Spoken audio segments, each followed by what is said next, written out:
Hi, welcome to Solar Media with me, Marcus. Today we will be checking out a simple node tree that will revolutionize the way of working in DaVinci. Let's go. Here I have made a new bin called Linear Trees in my power grades, and I have one called Linear Blackmagic Tree plus Look. That means that I have the 4 nodes that we are going to talk about mostly in this video, plus I also have a pipeline for an film look creator. Let's start with disabling the film look creator for now and start with exposure. So this is a raw clip. I can obviously use the raw tab to do all my exposure and color adjustment, but I think we should not use that for now, just to demonstrate the purpose of this node tree. So let's go to exposure, and we see that it's quite far up. So let's go to the HDR wheels and go to the global and down to exposure. And now we can increase and decrease all our exposing purposes in stops. So let's take it down by, we start with 2 stops. So -2. That was a bit too much. So let's say -1. I think we could live with that, and go to ratio, which is our contrast node. And in the contrast node or ratio, I have created a middle gray point in the middle of the curves. And how you do that is you make a node before that ratio by holding Shift and pressing S.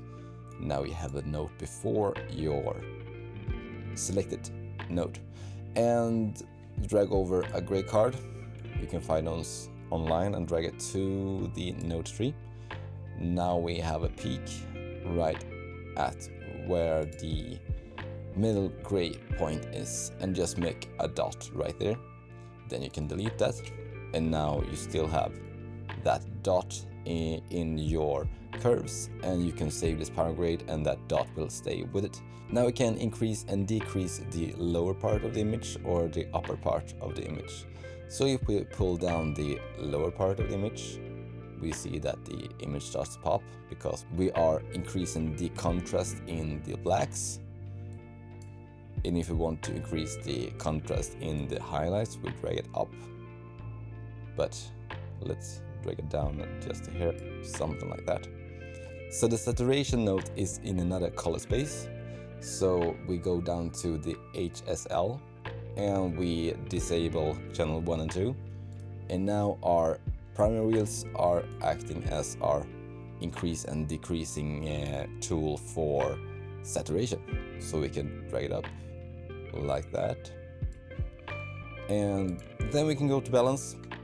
And our balance node is also in another gamma space. It is in linear. If you want to know everything about that, you can check out Colin Collins' channel, and he will describe that in like 1 hour. But if you just want to get going, just set it as I have showed you now. And we go to the primary wheels again and go to the offset. And now we could move this around until we see the most separation in colors.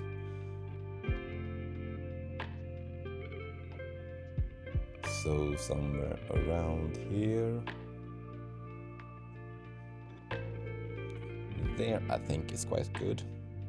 And if we want to check it with an skin tone checker, we could use the vector scope. But I like to use a plugin inside of DCTLs. So let's create a node after our last node and drag in a DCTL. And I usually use the mono balance one, but this is demo version, that's why it's 2 big black boxes on top of it. And there is some free ones as well, like this KH checker. And then we could check the skin tone like that. But let's go back to the mono balance, and we go to the balance node and see where we land. We want to have the most yellow in the image. So disable the DCTL, and this is where we land if we use the color checker. Now, if we want to take this a step further, we can use the new film look creator inside of DaVinci Resolve 19, but do keep in mind that this needs to be inside of the DaVinci Wide Gamma and Intermediate, and going out again to Rec 79 from Intermediate. So you need to make a pipeline with 2 color space transforms to be able to have the correct to work in the correct color space, but otherwise it will look very gray and you will not be satisfied with the final result. So straight up, it looks very contrasty. So let's go back to the contrast node and bring up the blacks here. Something like that. Go back to the film creator. Here we have some settings. We can start with enabling the 3D LUT compatible checkerbox. So we disable all the texture tools and halation and stuff like that. And let's focus on the film look and the color settings. We have some initial looks, or rather film emulations in the drop-down menu right here. I like the Rochester the best. Then you can slide this over to set your skin tone so it looks natural.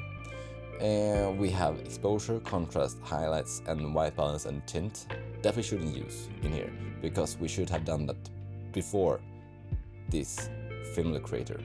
But we do have subtractive saturation, which we will use, and richness.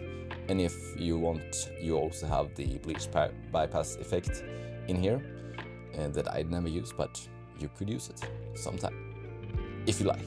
I don't. Anyway, moving on. And let's increase the subtractive saturation and see where we'll land. I thought it was quite good. And the richness somewhere around there. Then we can open the drop down for the split toning, enable it, and increase the amount, and rotate the hue angle.